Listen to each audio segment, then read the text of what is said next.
Sam? Everybody hears me, right? I hope. Sam, thank you for your willingness to be our first person today and be here.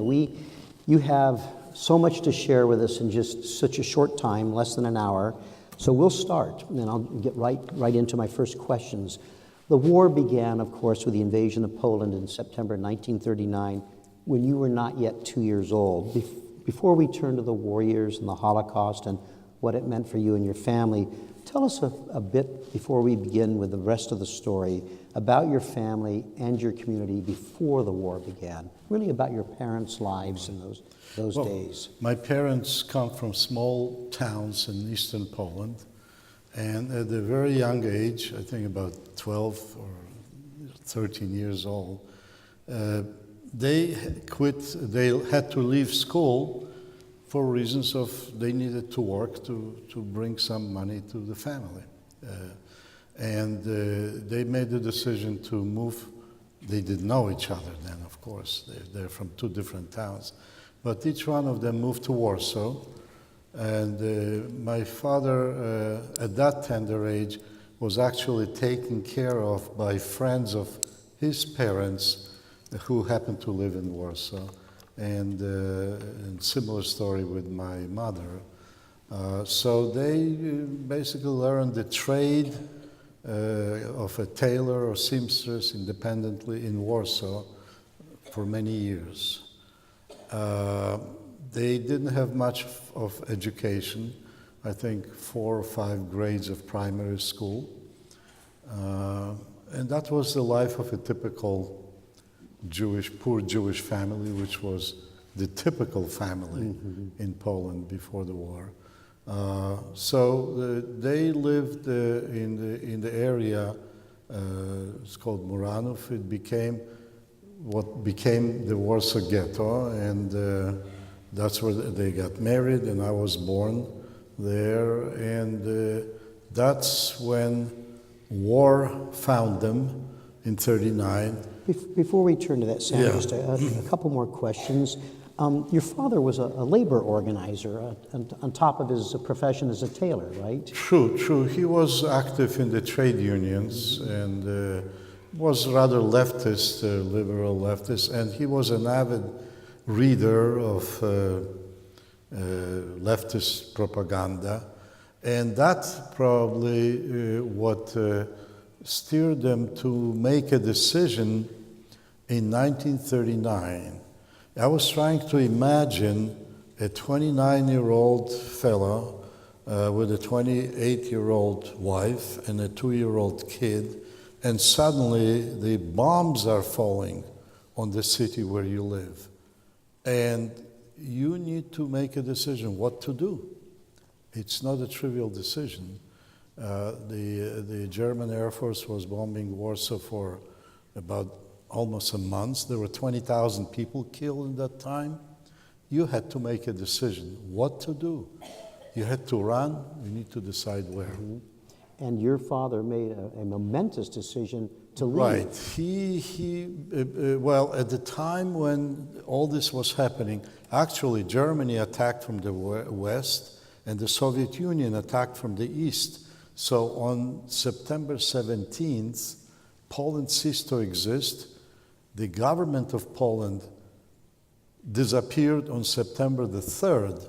They found their way to London, and there was nobody in charge. So you can imagine a city that was defenseless, was being burned and strafed, and people had to make decisions. So the decision of my parents was that my father will try to escape to the Soviet-occupied part, figure out maybe it's safer there, and then they somehow will connect. And that was the decision. And why do you suppose the decision was for your father to go, but for your mother to remain behind with you? Well, my mother stayed because she had family. She had 3 brothers, parents in Warsaw, and you know, it was easier for my father as a single man, I suppose, to go through the border, smuggle himself in. And it was not a separation, it was, let me see Let me see if it's better there or not. There were actually people who, after say, let me see, returned to Warsaw. That was a very fateful decision on their part, but there were people like that. Do you know if, once your father was in Russia, do you know if your parents had any way to remain in touch with each other? Well, apparently as the result of the Stalin-Hitler pact of non-aggression, there existed postal communication. So I know that existed. I know they did not have telephones, cell phones, whatever, but they probably wrote, and I don't know the details because it never occurred to me as a kid to ask such things, and they never volunteered. You know, at that age, there are certain things that were not being told. I was too small. I couldn't understand that. So with you and your mother in Warsaw, then the Nazis create the ghetto, and you already lived there. We left. My mother made the decision to do the same thing that my father did, escape to the east, and she escaped with me about at the time when the wall around the ghetto was being built. I would say she probably saw the light, because she already had to wear the armband, and there was beatings and shootings, and so she made that decision. And the only thing I know about it is what my mother and my father was telling me. You know, I was a kid. I don't remember these things, right? What do you know about how she escaped from the ghetto? Because that couldn't have been an easy thing to do. I know quite a bit. Well, she escaped. She knew that she had to escape and then get herself to the border between the Nazi-occupied and the Soviet-occupied part of Poland was the River Bug. I don't know. We don't have a map, yeah. And a map there. But that was a natural border between the two countries. So she was from that area near that river, as my father was there. And they knew that the river was freezing in winter. It was frozen, you could walk over. So that was the decision. You had to be there. And I don't know exactly whether she was there with me in January or in December of 1940. But the way she did it is one day she told me, took me and whatever she could carry to the train station because she had to get somewhere to that river. And she went into a car, a passenger car, and what happened there, she tells me, she saw a priest who waved her to come over. She recognized the priest by the way he was dressed, and it's easy to recognize a priest in Poland. And the priest said, get yourself and the kid behind me and take that armband off. That's what she did. And then she tells me that whenever there was a blue police or the gendarmes walking by checking documents, he would tell him, the woman with the kid is from my parish. And, you know, the priest is very respected, so they didn't search us or whatever. And somehow, I do not know the details how we got to the river, but in my mind, this priest saved my life. I don't know what would have happened had he not been there, because somebody would probably denounce her or saw the armband.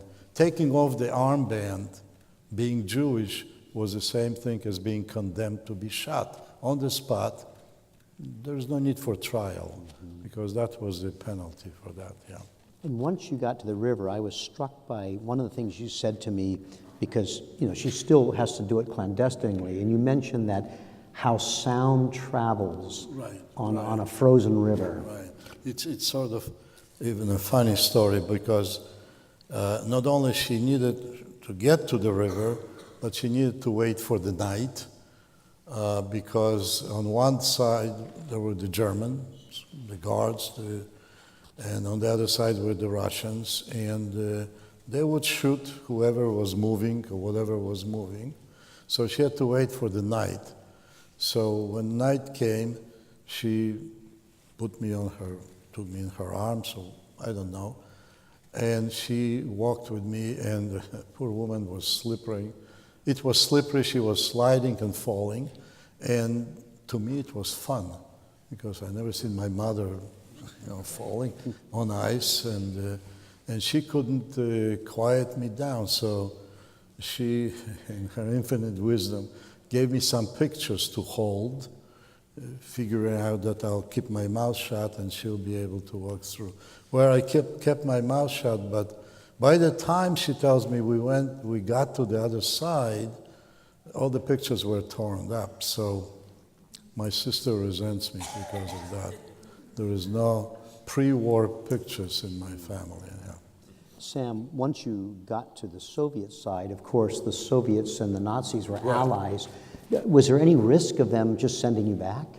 Well, she was telling me that she remembers there were dogs and people with guns. We were caught basically by the Soviet guard or from border guards or whoever they were. And we probably were arrested at that time. Luckily, they let us in.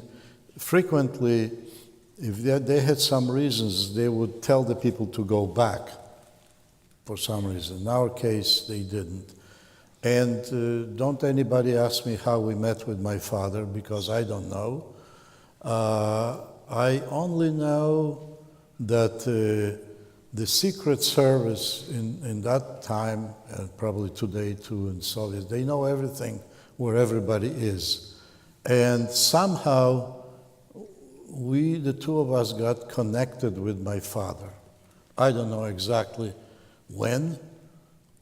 I suppose, I don't know whether it was weeks or months or so after we made it to the other side, but we got connected. I was at the time about 2.5, 3 years old, so I don't remember. But I do know that we were sent to Siberia, to Western Siberia. Before you tell us about Siberia, you had shared with me that when you did reunite with your father, one of your first recollections, and maybe it was in Siberia, your father was working as a lumberjack. It was in the camp. That was in the camp. In the camp. The camp was an old Gulag camp, which was an exile camp during the Tsarist times of the Tsars. And so my earliest recollections are from that.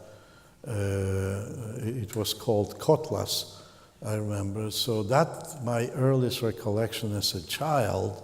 Remember seeing my father up to his neck in water and pushing the trunks of trees down the river. So later on, of course, I learned and realized it was purely a labor camp, and that was part of the taiga. The only thing that's plentiful there are trees, and so this tailor became like a lumberjack or something, and everybody else in that camp was doing that, and well, I have more stories about that. And I want you to share those with us. Do you know, going to Siberia, you're going across the entire continent of Russia. Well, yeah. Why were you sent to Siberia? I don't know. I suppose it was already the time when the war between Germany, well, in 1941 began the war between the Soviets and Germany. And I suppose the Soviets needed whatever labor force they could get, because their labor force was in uniform, fighting, so they needed other labor force, and the refugees or the escapees served that purpose.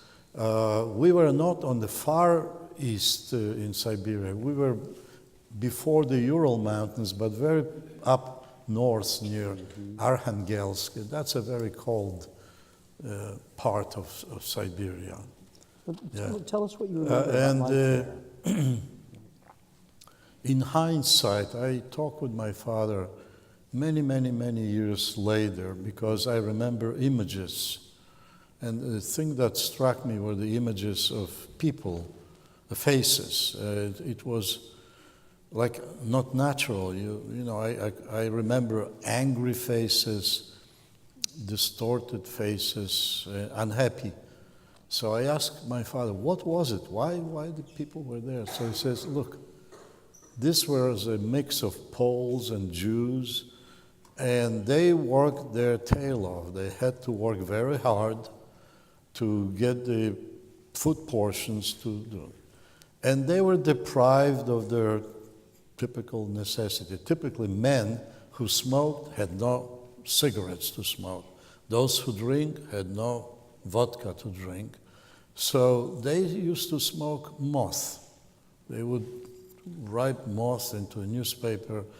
And he was telling me, and that did something to their minds. And that's why they were. And hunger and the tiredness. There were people who were not used to physical labor. Maybe they were, I don't know, doctors or whatever. So they were unhappy. And interestingly, he said there was no alcohol to drink, but there was plenty of haute cologne. And so these people, in desperation, were drinking that stuff, and I suppose it did something to their brains. And that's the only thing that he could tell me to explain this image that I recall from those times. One of the things you shared to me was that when you, I think when you first got to the camp, or for a period of time, you were living in a yurt. Right, right. There was in the camp or near the camp, there was an old lady who lived in a yurt. A yurt is like an Indian wigwam, the tent, if you were. Actually, it's a Mongolian type of a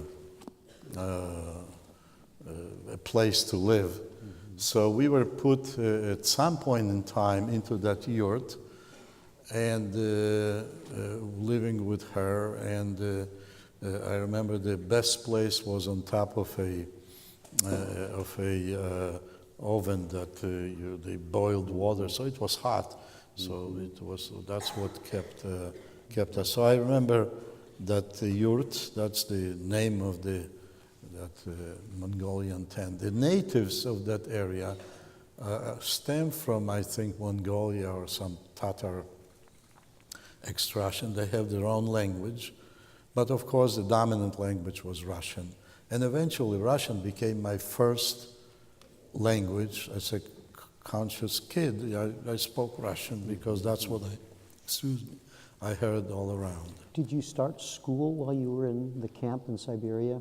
Mm-mm. Not yet. I was too young. Mm-hmm. I do remember that, first we spent, I suppose, about half a year in that labor camp, and then we were sent further north, like you said, to the capital of that region, Syktyvkar, and that's where my father was employed in a big tailoring factory which made uniforms for the Soviet military. And my mother was also in a different tailoring factory, and she also was sewing. And they did not know, I guess there was no system. What do you do with the kids?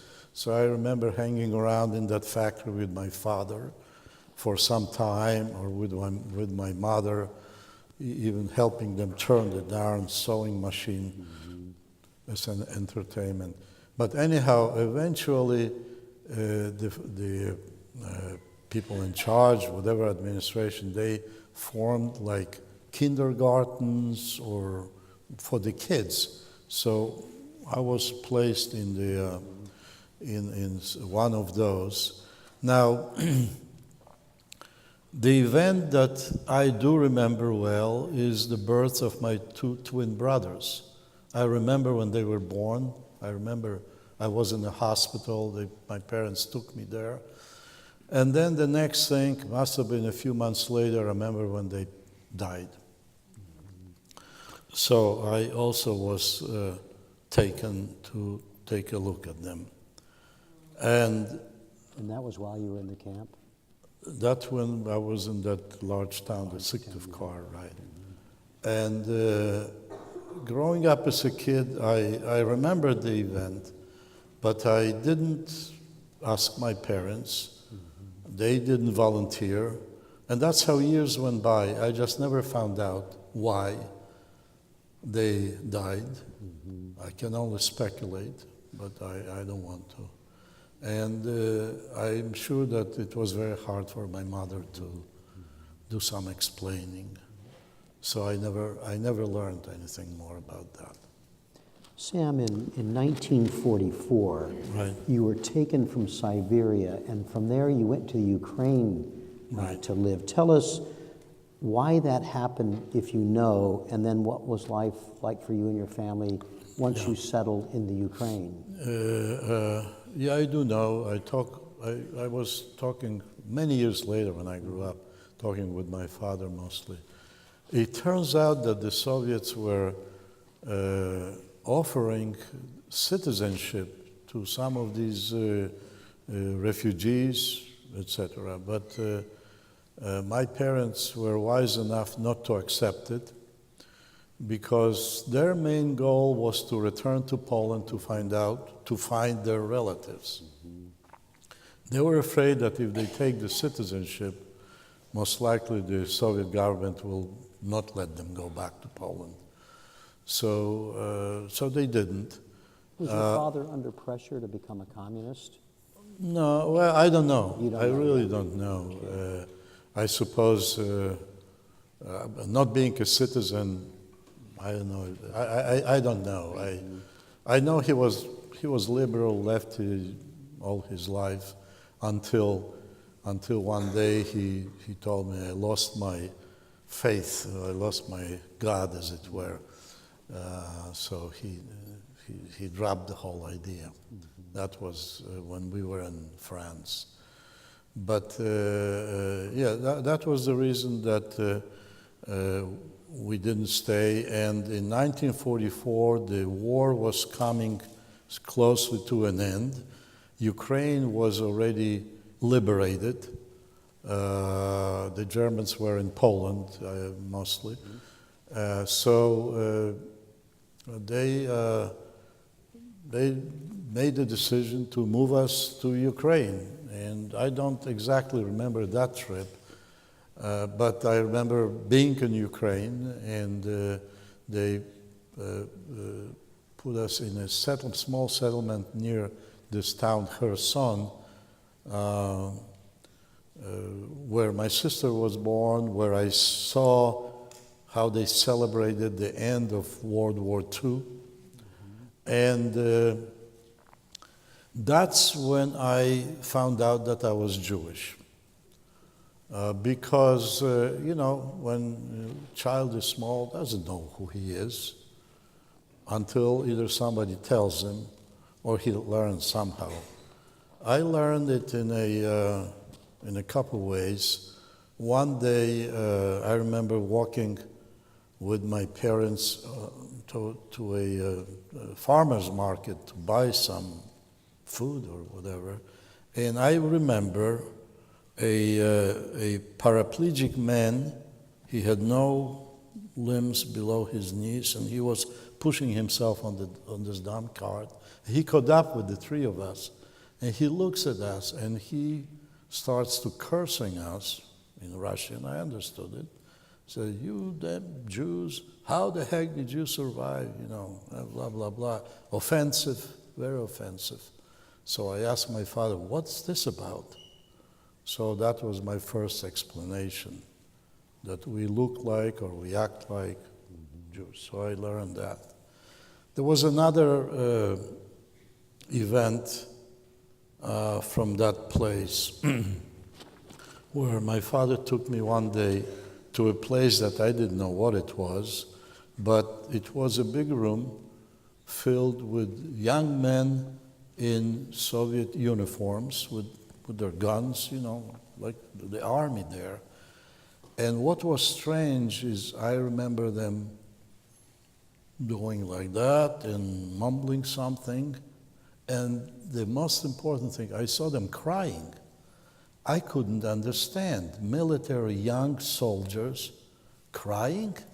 That doesn't make any sense. And I just noticed it. Many years later, really many years later, I remembered it and I asked my father, what was that? Where were we? So he says, it was a makeshift synagogue, and it was the holiday of Yom Kippur. And these were Jewish soldiers who returned from Poland or Germany. And that is a day of atonement, whatever. But they cried, he told me, because of what they saw in Poland and in Germany. And what they saw was either the concentration camps and the survivors there or the dead there. So it does a job on you, even if you are 20-some years old. So that's why I suppose they cried. So there were the events that stick in my mind.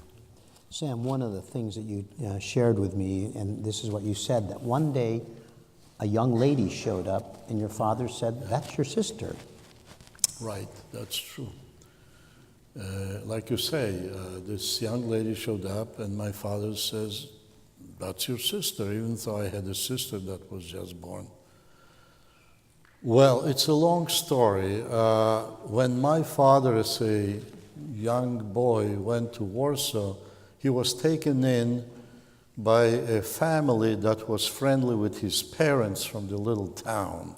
And that family became like his family. Mm-hmm. So he literally grew up. As a young man, learned the trade, and so on. At the time when we left, when my mother and I escaped, they also lived, that family was the parents and two girls. And that family also lived in what was the Warsaw ghetto. When we left, we said goodbye, I guess, and, we disappeared. In the meantime, what do we know is that family eventually, when the ghetto was being liquidated, they were one of these many tens of thousands that were stuffed on the train, sent to Treblinka to be killed. That was the only purpose of Treblinka, is to kill. So this was the parents and the two girls. The parents made the decision to talk to the oldest girl to jump off the train, convince her and help her to jump off the train, and she did. She was about 15 years old, maybe 16. And she, actually with another girl, another girl jumped off too. They survived walking through the forest, were in a Jewish partisan and so on. They were even caught, and one day when this who became my sister, tells me that they were caught by the Germans. They were going to be shot next day, they were told. So these two girls actually killed the soldier that was watching them. I don't know how they managed, but when she was telling me that, she couldn't stop crying. Well, anyhow, so that girl with her friend, they actually were able to cross the front line between the Germans and the Soviets. I mean, it's not like over hundreds of miles, there's one soldier next to that. They crossed it, and they entered the Soviet Union, and she knew about my family. She knew that there were parents and a boy, that's me, somewhere in Russia. Somewhere in Russia. Somewhere in Russia, and she took a year to find the somewhere, and it was in her son. So one day she just knocks on the door and she comes up, and they hug and kiss, and then my father says, that's your sister. And that's how she became my sister. Sam, Once the war ended, you were allowed to return to Poland. Right. Tell us what it meant for you to return to Poland and what happened once you got there. Well, to me, it was another unknown place. Took us about literally 3 weeks in cattle cars in 1946 in I think February. It was cold, and those cattle cars are not really warm. I remember the trip. So we showed up in a interesting place. Later on, I was thinking, I don't know if you know that, but when the war was coming to an end, the big trio of Roosevelt and Churchill and Stalin, they sat, they talked, and they made some fateful decisions where they took a piece of Germany, Eastern Germany, and they gifted it to Poland. They took part of Eastern Poland and gifted it to Stalin. So we were sent to that German part of Poland, Germany rather, the eastern part of Germany that became Poland. And we came to this town called Reichenbach. I remember still the name on the train station. And we spent a few weeks in a big dorm, and then eventually we got an apartment with some German elderly woman. And let me tell you just briefly about this town. It was almost void of people, because the Germans that lived there, those who knew better, they escaped somewhere into Germany. But there were some elderly, mostly elderly people that stayed. And I witnessed what I later call a ethnic cleansing. It was a town that was not destroyed, a small little German town that there was no reason to bomb the hell out of it. And so it ended up a town full of decent housing, shops, that was almost empty of people. And the elderly German woman also left. And I remember lines of mostly older Germans going to the train station, and they were allowed to move themselves out into, I don't know, Eastern or Western Germany at the time, in 1946. I think it was going on till about 47. So we ended up owning an apartment. That was for the first time I lived in a regular apartment. Also, the bathroom was on the staircase, but never mind. And that was my main problem, was that I didn't know Polish. I was in Poland. I did not know Polish. So my parents had all kind of problems with what to do with me and so on. But eventually I enrolled in a school, and that's how my career started. You told me that, I think it was once you were in that apartment, that home became a gathering place for survivors. Say a little bit about that. Yeah, well, that town actually had a very large population of survivor Jews. There was about, in 46, 47, there were about 25,000 Jews, which was a lot for a town. It was an empty town, but it was not just Jewish. They had also people from Eastern Poland who were displaced on that end. They also came to live in that place. Now,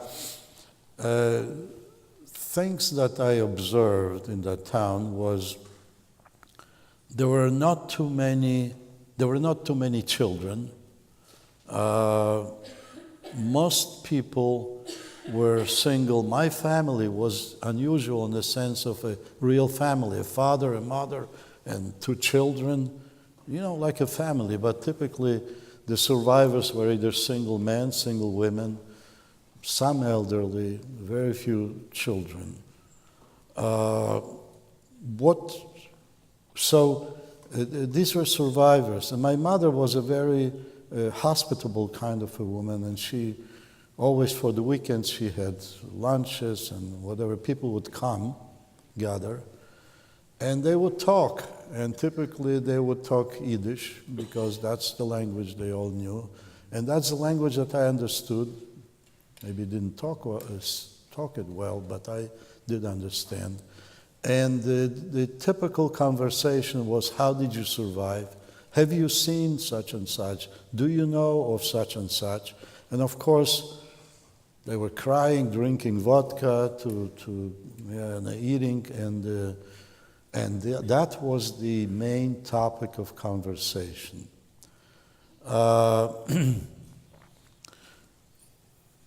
People who, I remember a few people who actually survived Auschwitz, and one of them eventually became closer to me through my future wife. Somebody called Mendel Pasternak was a young man, and he survived Auschwitz, and I remember him talking about when he stayed behind the wires, he saw other Jews being led to the gas chambers. And those that were being led, they knew what is coming. And the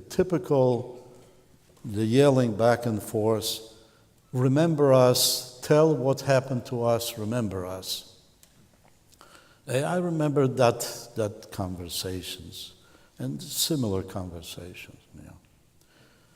Why I'm leading up to it, because it has something to do with me here now. When I went into retirement, I was thinking hard what to do, and I decided to volunteer here and do some translation, etc. And among the translations that I was doing years later, I'm talking about 10 years ago or so, were interviews with Poles. It was a whole series of interviews that were done in 1980s, even 90s, with Poles who were old enough to remember the war when they were kids. These were high school kids, maybe teenagers, teachers, and the idea was to tell what you have seen looking from outside. That was the theme of the interviews. And of course, at the time of the interviews, these people were in their 80s, 80s, even 90s, okay? And they were retelling what they were seeing when they were that tender age of some teenagers, what have you. So there is this one man who is in his mid-80s at the time, and he says he remembers that as a kid, he saw a column of Jews, mixed column, men, women, children, being led into a forest.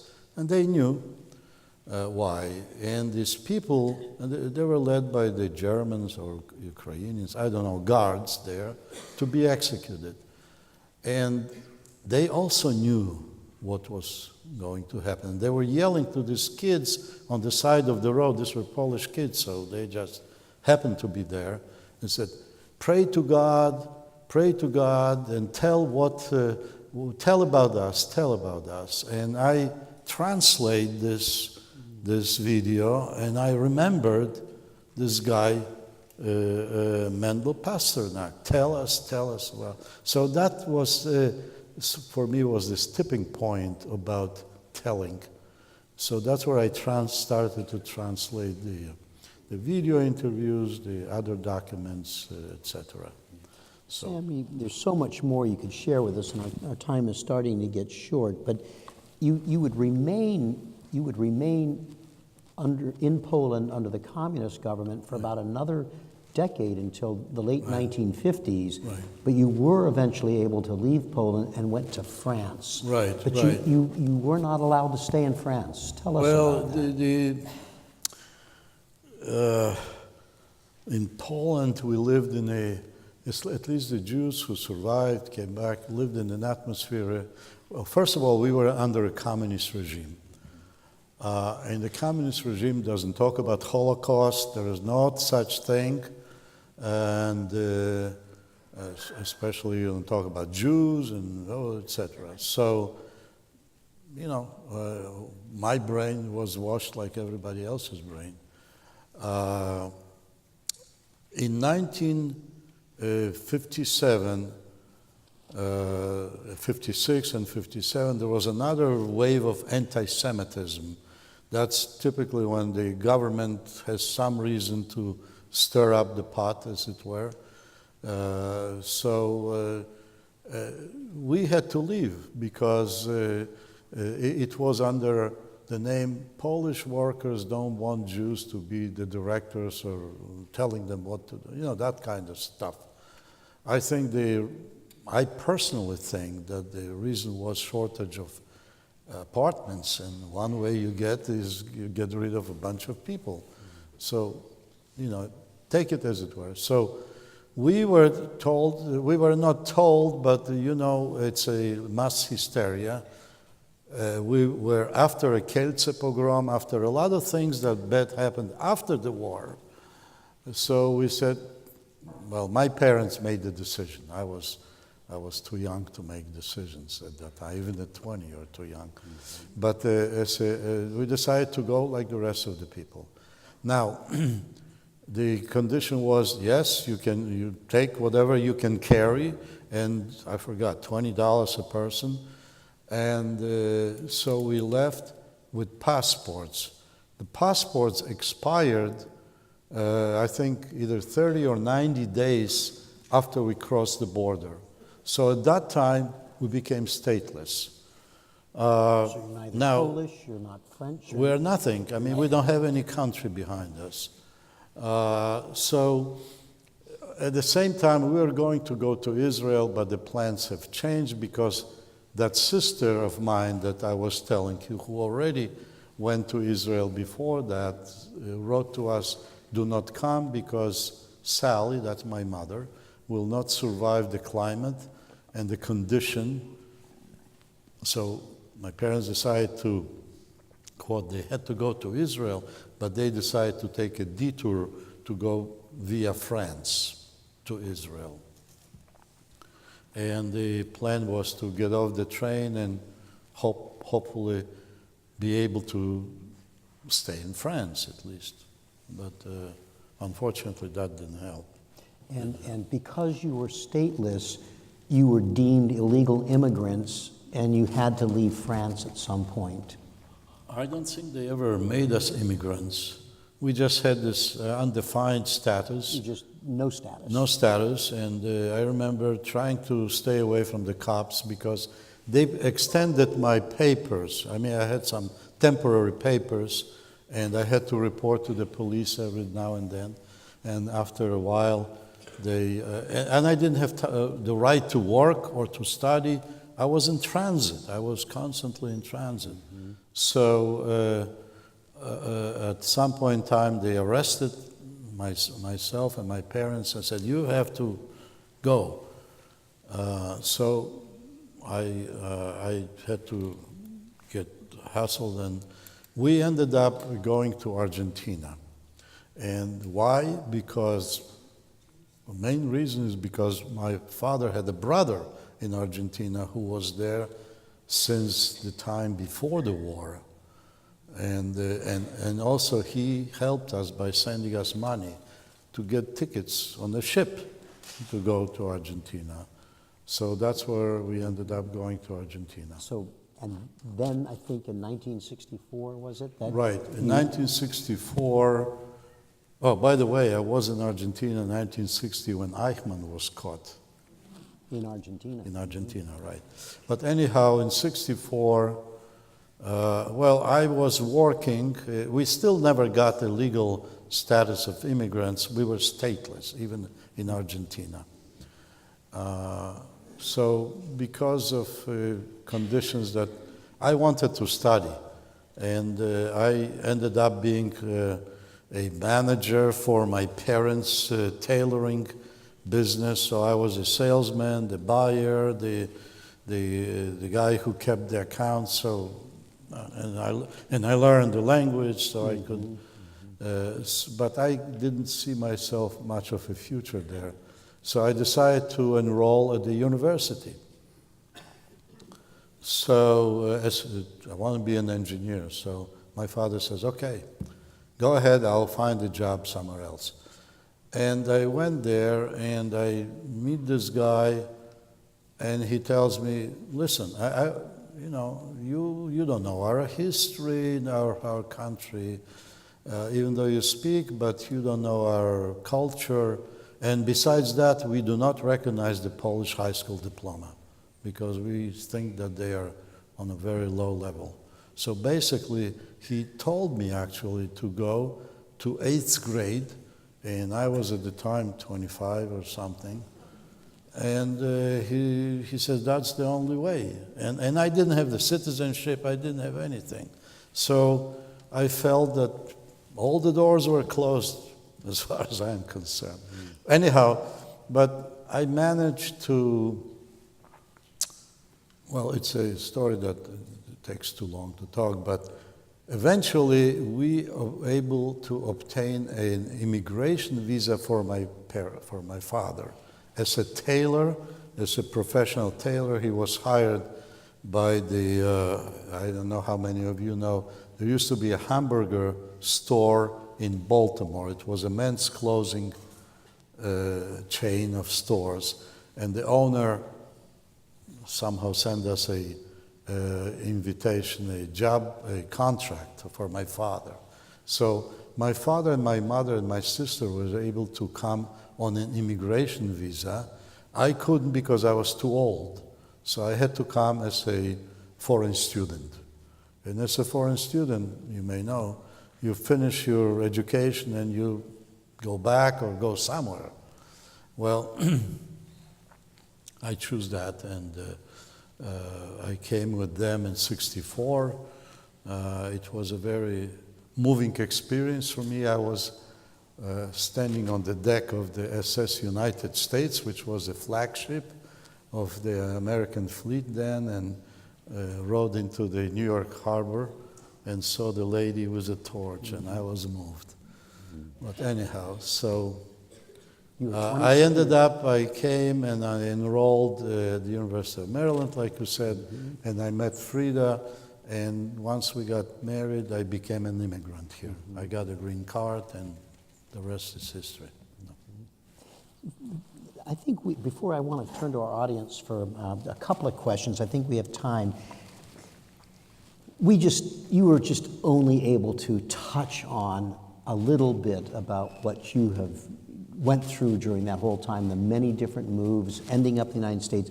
What do you think enabled your parents, as well as you, to be able to survive and adapt to so many different upheavals, cultures, places? What's your insight into that? We had a very strong feeling of family unit. We all hustled myself. You know, I had no trade really until I came to Paris and I needed to work. So my father found some tailor, and he already was working, and I became a tailor apprentice, whatever, and did some work to add some money. We all needed to pitch in to have some food and a roof over the head. So a family unity, you know, when you survive and you see people who lost parents or children, and we had a family, that became very important for us.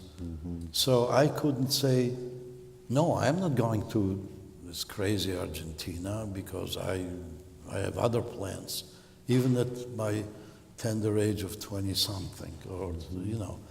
So it was all, you pulled together, you pulled that cart together. So that was the main idea, and that's how we survived. Once we were in the States, well, my father found a good job, my mother was working also, and I was free to apply and do my thing. Yeah. Thank you, Sam. I think in a minute, we're going to turn back to Sam to close our program, but I do think we have time for one or two questions. When Sam's finished, he will remain here on the stage, and we would invite you, we'd welcome you to come up on stage meet Sam, shake his hand, and ask him some other questions. But we have time for a couple of questions, and if you have a question, we have microphones in the aisle, so we want you to go to the microphone. I know it's a big deal. And if you have a question, please make it as brief as you can. I'll repeat it just to make sure that we understand the question before Sam responds to it. And if not, if there's no questions, I'm looking out here. Now, here we come. A brave soul. Hello, Sam. Did your parents ever talk about anti-Semitism in Poland before the war? Obviously, you were young. Yes, they did, and I'm very well aware of the anti-Semitism before the war and the political situation.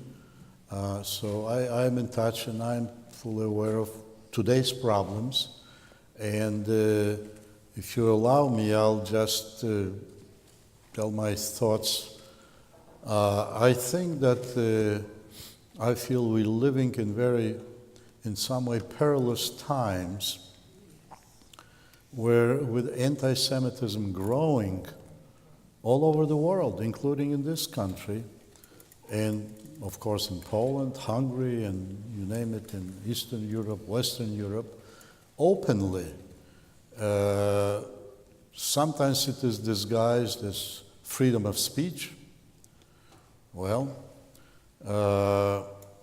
this is what happened during the war and after the war in Poland and in other countries of Eastern Europe is not by accident. It's because the anti-Semitism was there for a very long time.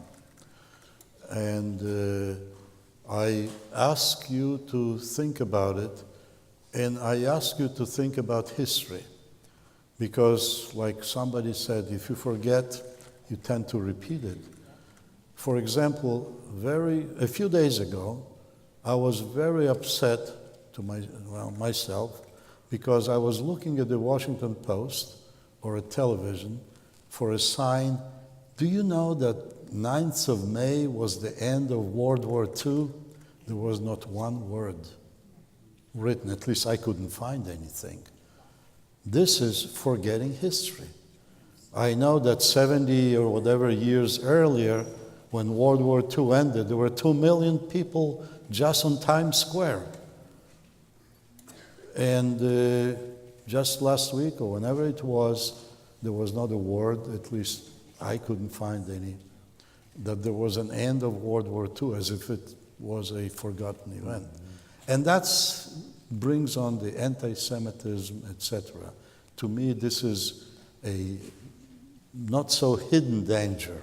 It was not fashionable to do it, but unfortunately, and you know what I'm talking about. Listen, this is maybe an appeal, but it's only my appeal. I don't represent the museum in here. The museum has their own speakers for them. Yeah. I don't know if I answered your question. I am aware. I think I'm gonna have to close the we'll take one more question. Yes, Sure. sir. Yep.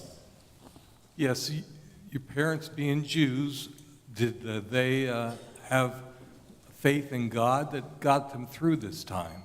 The role of your parents' faith during all that they went through, is that the question? Well, you're talking during Holocaust.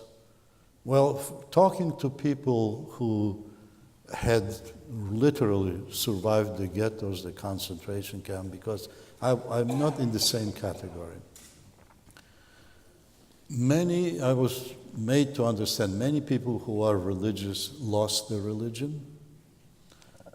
On the other hand, there are many who were not, accepted it. The reaction of people depended on each individual. And, it was not the same. For example, I mentioned my father was telling me that in Brest-Litovsk, which was on the border between the Soviet and the German part, there were trains, regular trains, and there were Jews who were already in that Soviet Russia, and they were getting into these trains going back to Warsaw. Now those my father couldn't understand because, of course, he made the other decision, the other way. And when he and I talked about it, I asked him, how could anybody? And he says, you wouldn't believe it. There was a German Wehrmacht officer standing on the top of the wagon and saying, Jews, where are you going? Our Führer doesn't want you. And they said, he doesn't know what they're talking. I say, who were these people? Well, many of them were religious Jews who, when they ended up in Soviet Russia, were very uncomfortable because that was a state that persecuted religion. So they wanted to go back. And they thought, he tells me, that it will be just like during World War I. They were not touched. I mean, there were war like any war. So they went to their doom. We're gonna close our program now. I want to thank all of you for being with us. Remind you, we'll have programs each Wednesday and Thursday until the middle of August. I'm going to ask you, hold it, don't jump up quite yet because we have one more task. Our photographer, Joel, is going to come up on the stage, take a photograph of Sam with you as the background, so I don't want your backs to us, if that's okay. So bear with us when Joel comes up on stage in just a moment, and then we'll conclude our program. Thank you all.